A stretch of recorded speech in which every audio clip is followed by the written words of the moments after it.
We begin our tour at the front porch. The Purdys love to entertain guests during summer evenings on this porch. Special occasions brought conversation, singing, and dancing. During restoration, the friends replaced the flooring, steps, repointed the bricks, and added a center handrail to the steps. On the south side of the house is the parlor fireplace chimney. When the friends started restoration efforts, the roof around the chimney was in very bad shape and leaking. In 1996, new shingles were purchased and volunteer labor stabilized the roof. New storm windows were installed along with a new propane-fired boiler in 2008. We were able to save and use the original heat radiators throughout the house. Moving to the back of the house, you find a unique porch and step area with a covered balcony on top. It is accessed from the second floor. This area was in poor condition when the friends started their major restoration. In 2006, the restoration was completed, along with rebuilding the covered basement entrance located nearby. One of the most prominent exterior parts of the house is the drive under porch area, formerly called a porte cochere. This is where guests were dropped off to enter the house. A heat vent pipe ran from the furnace in the basement underneath the porch area to warm the steps so snow and ice would melt. In 2006, the brick columns of this porch area were rebuilt or refurbished along with the block wall. The cement pad was also replaced at this time. The Purdys loved this house and spent the first night in their new home on May 19, 1922.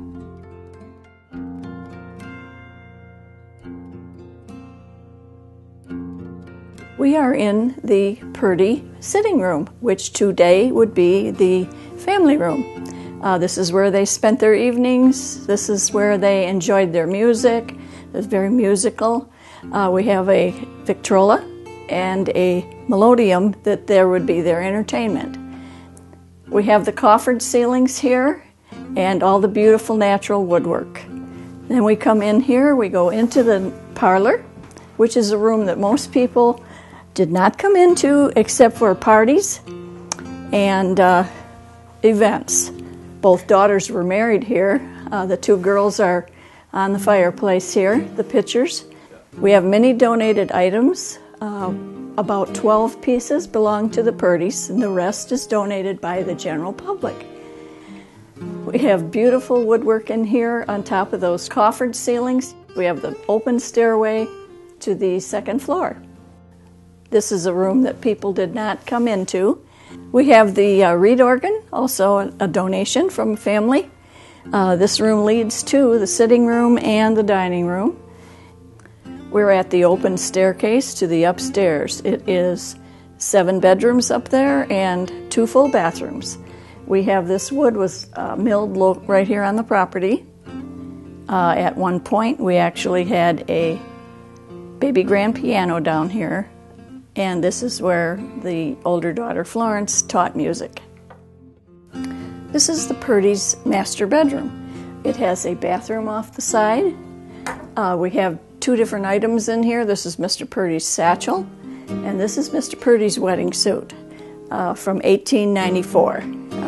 We have that as a donation from his family. The wallpaper in here is cabbage rose of the era. This is their dining room. It has lots of beautiful woodwork. We have the coffered ceiling again. We have the chair rail and the cup rail all the way around. And as you can see, our cups are all here after a tea party. The 3 pieces of furniture on the side of the home here is from the Purdy family. And all the rest is donated by various other people. Biggest thing in this kitchen as far as relating to the family is the ice box. It has the ice up at the top. There's a door out on the porch that you put the ice in. They had their own ice house here, and brought it in. There's a pipe right there that would lead the water outside. I always tell the kids that's where you put the dog's water dish. Then he's always got ice water. So that is the ice box. You can see the thickness to keep it cold. When she did get a real refrigerator, she got one like this. This is not the actual one, but it is like this. Mint condition inside, and it still runs. This is the condenser.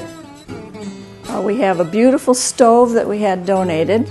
Everything in here is donated, pretty much. Nothing in here is the Purdy's other than the icebox. We have this beautiful cupboard over here that has been redone. It was torn out by a previous owner, and a gentleman redid that for us. So this is our dishes that we've chosen pretty much for the kitchen, the pattern. This is more dishes. We use them for our teas.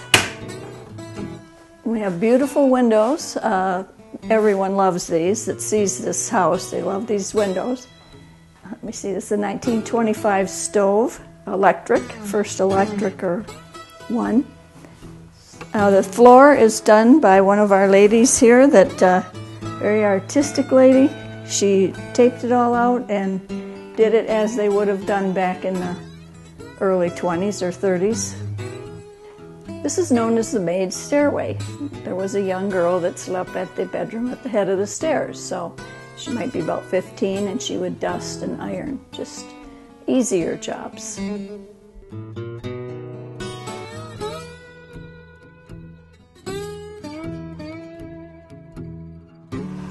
We're in the landing at the top of the stairs. This is our pocket door.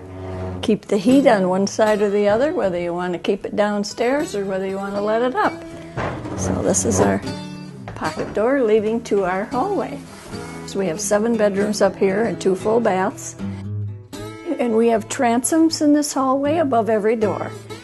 There is a mechanism that allows you to open or shut it and put it where you would like. It allows for heat to go in the room while you have the door shut. As you go down, you will see there are different bedrooms that have closets. This side of the hall, the south side, has closets. The north side does not. And this right here would be Carolyn's bedroom, the youngest daughter. This one over here would be the boys' room. We've dubbed it the boys' room because the grandsons.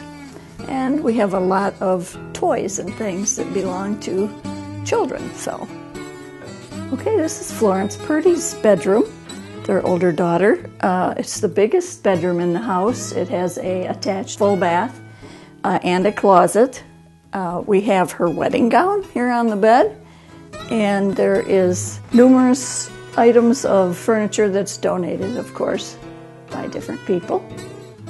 Okay, this is the unrestored room that we have chosen to leave this way so people can see what we started with. This is not the worst of the rooms, but it gives you the general idea of what we had to start with.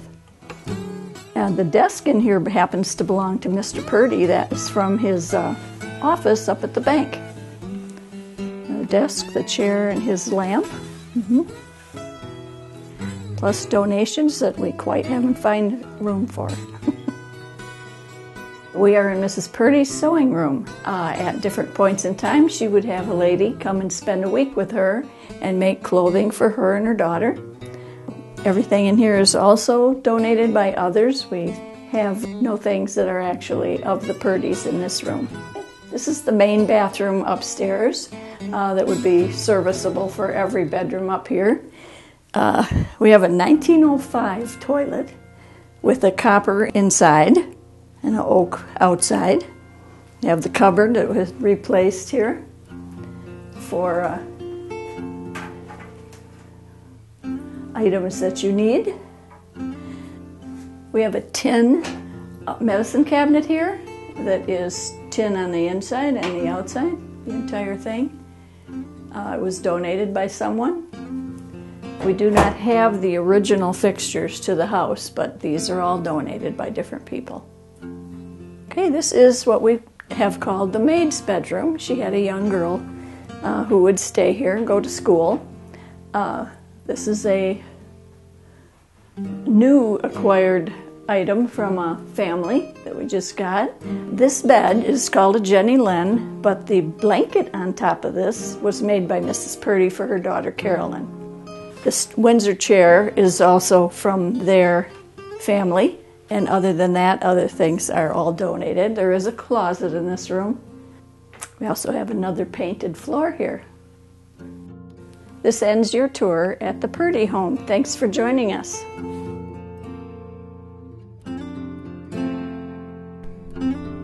In 1919, around the same time that the house was being built, work on the garage started. Just like the house, many ornate details were added by the Monroe brothers. Exposed rafter tails with hand-cut scalloped ends, plastered interior walls, beaded tongue and groove ceiling boards, and 6 double-hung windows. The feature that catches everyone's eye is the arbor and the columns that adorn the front of the garage. Add in the wooden sliding doors, and you have a very beautiful garage for that time. The garage was also in much disrepair when the friends began restoring the original 4 buildings. The roof, rafters, roof decking, some rafter tails, half of the cedar siding, and all of the window sashes were replaced.